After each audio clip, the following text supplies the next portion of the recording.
Welcome back, everyone. This is Mate Sipper here on this beautiful Monday the 15th. I just realized I forgot to talk to the traveling cart yesterday. A red cabbage, but I guess if they did, well, I guess we can always try again next time, right? Let's see what the weather's doing.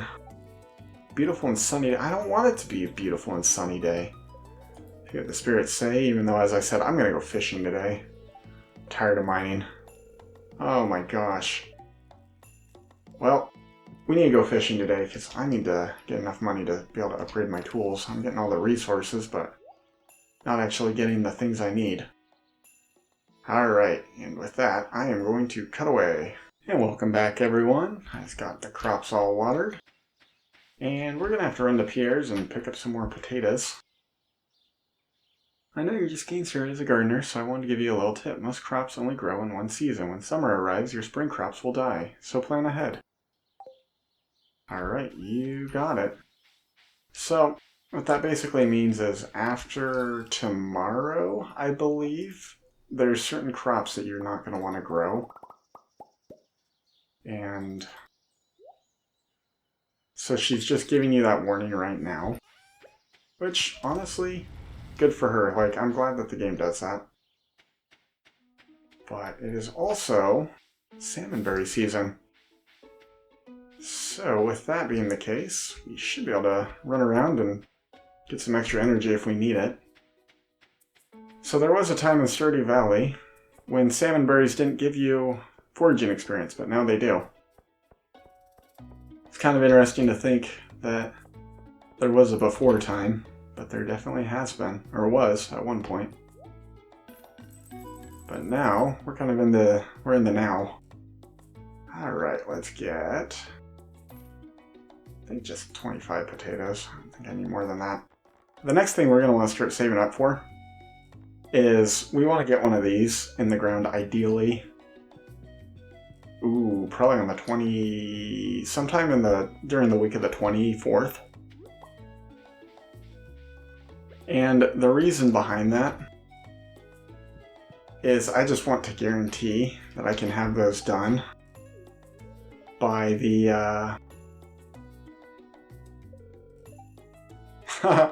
I'm sorry. So, oh wow, there's a typo there. So whenever you sell things to Pierre, if it's low quality or high quality, they'll actually have dialogue. And random people in the town will actually have dialogue about it too. Pretty good about the egg hunt. Well, next year you won't be so lucky. Oh. That's another thing that they added. They actually added, like, reactive dialogue to the characters. I love it. Like, sometimes the mayor will compliment your crops, or... Yeah, I know a lot about the people living here. That's one of the benefits of being a bartender. Sometimes I hear too much. Yeah. I can only imagine. You didn't see shh. Try not to swear too much.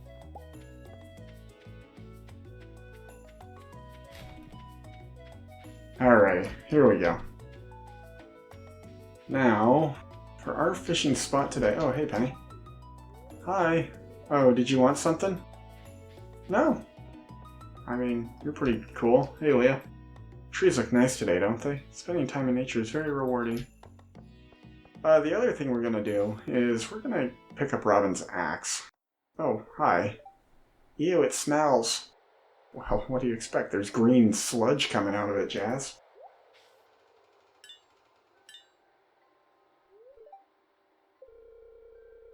Why is it locked? I want to explore the sewers.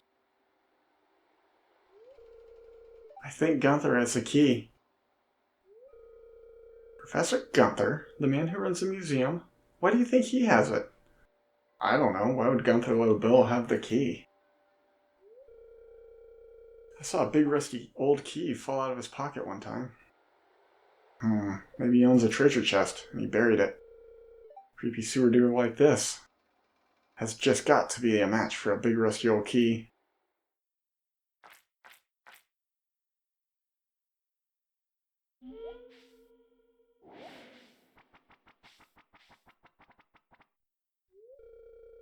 There's something moving around in there.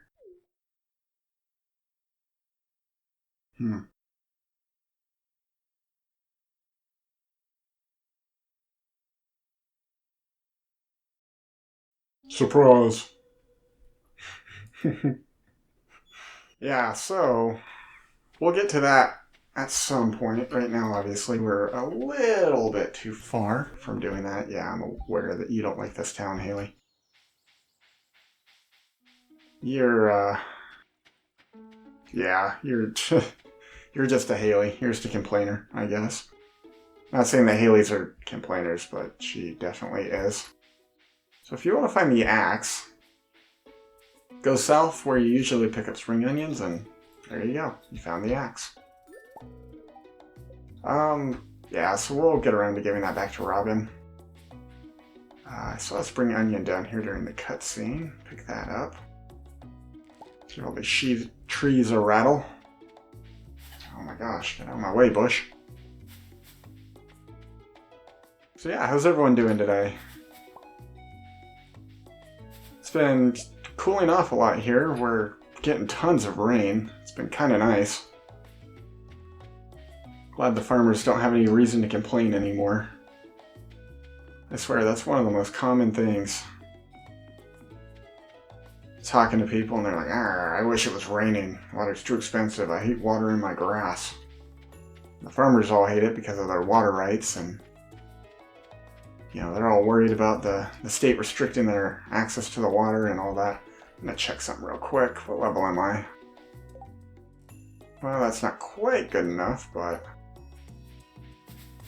I have an idea for where we're gonna fish today. It's gonna be right over here. We're gonna fish right here. So, for those of you who know, there were a lot of things added in the 1.6 update, including some new fish. Now, this won't be a new fish. The new fish I'm speaking of, we're actually not a high enough level yet to get.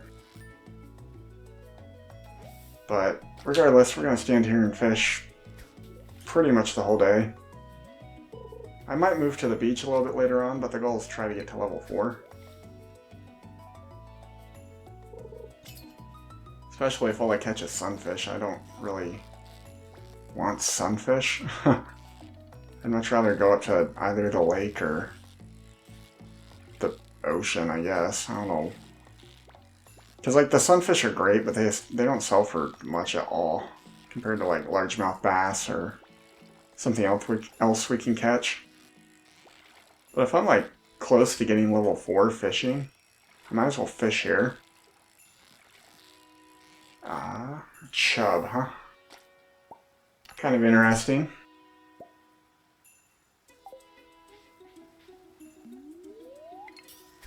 But yeah, so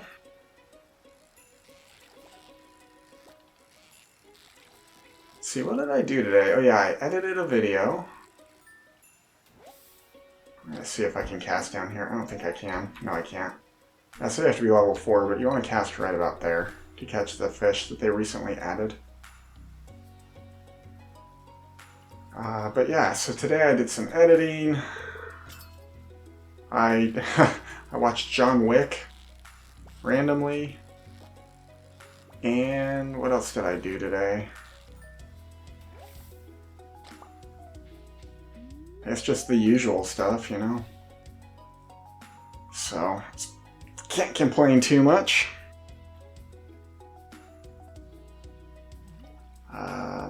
But yeah, and then overall it's kind of been a dark and gloomy day. Kicked around the idea of running to the Walmart, pick up some milk, but decided against it for some reason. Not really sure why.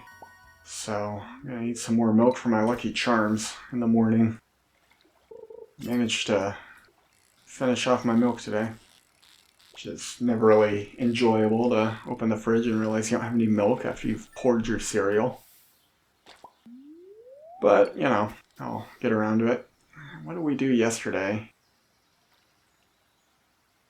I think yesterday... I don't remember. So my wife has been playing Assassin's Creed, and I've been watching her. I sometimes play it, but I don't know, I'm not... I don't know, I really like Assassin's Creed Black Flag, and what's it called? Assassin's Creed Rogue, I think? The ones with the ships. And she's been playing Odyssey, and that one has a ship, so maybe I'll have to start playing it. Well, we'll have to see. But yeah, I'm not planning on playing, like, I'm not going to play that game on the channel. But yeah, my wife has been playing it in nightmare mode because she loves Assassin's Creed. And she's been doing extremely well for the difficulty that she put herself at. And it's been pretty interesting watching her. But yeah, so like, if you play nightmare mode, most things will kill you at like 2 hits. And if it's even slightly above your level, it'll probably just insta-kill you. But she's been pulling through. It's been really entertaining to watch. And the ship combat looks like a lot of fun too. Kind of new to this town myself, but I really feel at home. I'm glad. I moved here only a year before you. You know, to be fair, Stardew Valley is probably, or not Stardew Valley, sorry. Pelican Town is probably like the most welcoming town in, like, I don't know, I'd say in the world, but I guess I've never been to every town in the world, obviously, but it's so welcoming. And, I mean, I guess if you're not from the United States, it's a little bit different because while I was living in Argentina, there were shopkeepers there that they came to know me pretty well, and they'd give me deals, or, you know, we'd shoot the shit, as it were, like, talk about the games and everything kind of going on. But it seems like here in the United States, people are becoming a lot more closed off. When I worked at the superstore, the grocery store, there were customers that we'd get every day that they knew me, and so it was kind of like a small town community feel. But I definitely did not know everyone in the little town I lived in, or grew up in. And now that I'm living here in Lincoln, which is the second largest city in Nebraska, at a population of 200,000. For those of you in the US that are laughing at me, yeah, I know, it's only 200,000, pretty small. It's very interesting because, like, even though it's a bigger city than most of Nebraska, people are still pretty welcoming.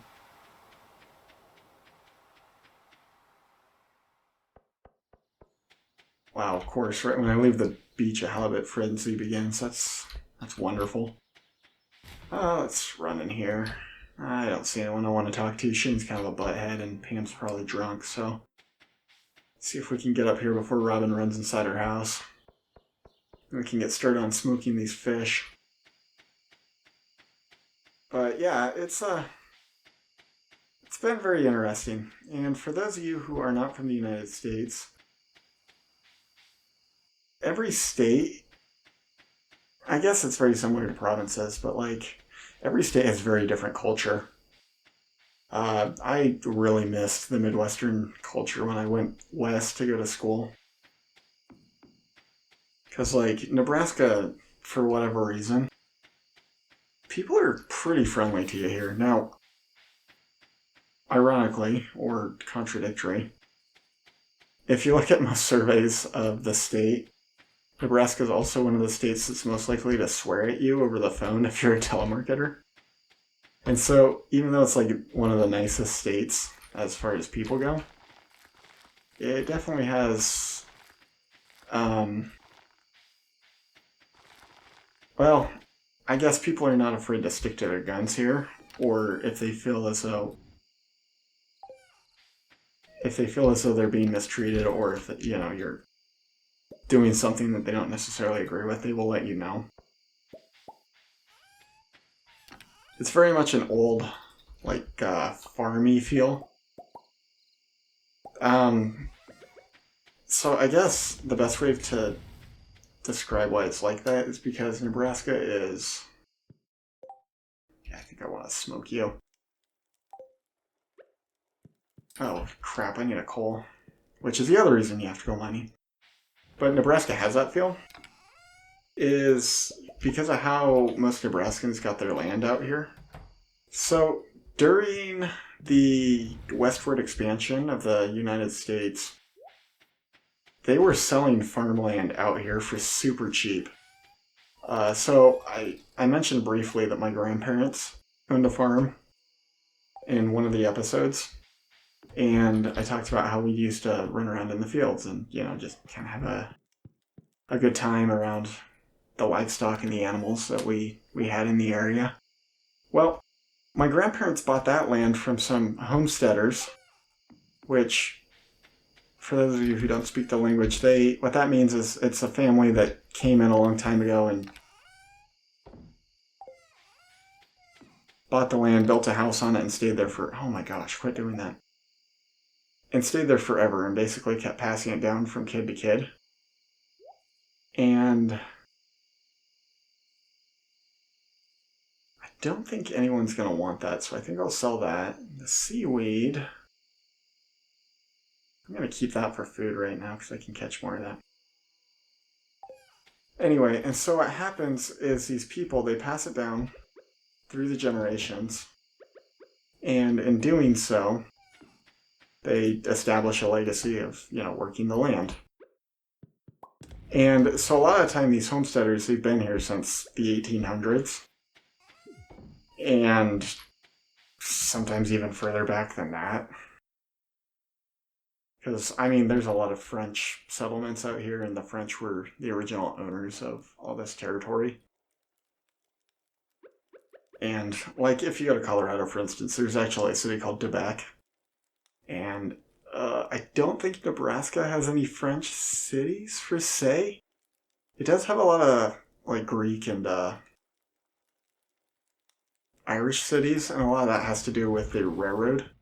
Sorry, the railroad. Wow, the railroad. Just coming through here. So the Irish, they were very much used and exploited to build the railroad, as were other groups of people. And so a lot of them ended up here, which is why we have a very strong Catholic and Irish culture out here. Whereas the further west you go, you tend to run into more Germans and Europeans because of the gold rush. And so the people here, they ended up here usually because they got a good deal from the government, 10 cents for hundreds of acres of land. And, then their family owned it and farmed it or ranched it or whatever. Or they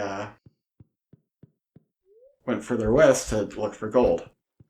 But anyway, so it's just something interesting that, for whatever reason, I got off on a tangent on. So I hope you enjoyed. I am sorry that for whatever reason I felt like going into the history of my state.